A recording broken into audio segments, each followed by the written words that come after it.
Ukraine imekataa ombi la rais wa Urusi Bwana Vladimir Putin juu ya kuwaondoa wanajeshi wake huko Kursk. Maana yake ni kwamba Ukraine inataka kuendelea na mapambano licha ya rais wa Ukraine Volodymyr Zelensky kusema kwamba ni Urusi isiyotaka kumaliza vita hivyo. Rais wa Urusi Vladimir Putin aliwaambia wanajeshi wa Ukraine waliozingirwa katika eneo hilo amewapa nafasi ya kujisalimisha na hivyo kuokoa maisha yao, na kinyume chake watauawa. Kiev imekataa ombi la Putin, lakini hii ni kwa mujibu wa waziri wa mambo ya kigeni wa taifa hilo. Vikosi vya Ukraine katika mkoa wa Kursk nchini Urusi vinaendelea na operesheni zao. Waziri huyo wa mambo ya kigeni wa Ukraine Andriy Sybiga alisema katika mahojiano ya siku ya Jumamosi, licha ya kwamba wanajeshi hao wamezingirwa kwa kiasi kikubwa kwa mujibu wa taarifa iliyotolewa na Moscow. Hata hivyo, Urusi tayari imeshaokoa moja kati ya miji mikubwa ya eneo la mkoa wa Kursk, mji wa Suza ambao ulitekwa na Ukraine mnamo kuanzia kipindi cha mwezi wa Agosti mwaka 2024. Akizungumza na NHK ya Japan, Sybiga alidai kuwa Kiev imefika malengo yake makuu katika mashambulizi, lakini anaona kuendelea kuwepo katika eneo la Urusi kama kutoa mwafaka katika mazungumzo ya amani yajayo. Ukraine ilizindua uvamizi wake wa kuvuka mpaka wa Urusi unaotambulika kimataifa katika mkoa wa Kursk mnamo Agosti mwaka uliopita na kuteka mji wa Suza na vijiji vingi, lakini jeshi la Urusi lilisimamisha harakati hizo tangu wakati huo na limekuwa likirudisha uwanja uliopotea.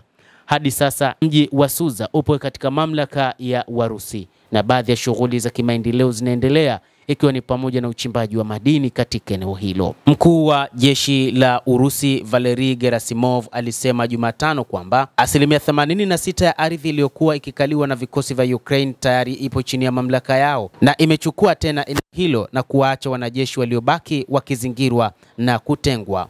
Ni wazi kwamba wakati huu Urusi imedai kupitia rais wake Bwana Vladimir Putin kwamba ikiwa wanajeshi hao wa Ukraine watahitaji kuishi, basi wanapaswa kuweka silaha chini, lakini kama bado wanahitaji kufa, Urusi itafanya hivyo.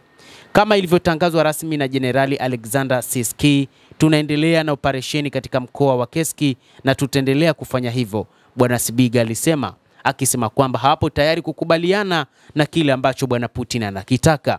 Wao wanapaswa kuachia silaha chini. Operesheni katika mkoa wa Kursk ni jambo muhimu na suala muhimu la majadiliano katika mazungumzo ya amani yajayo, aliongeza.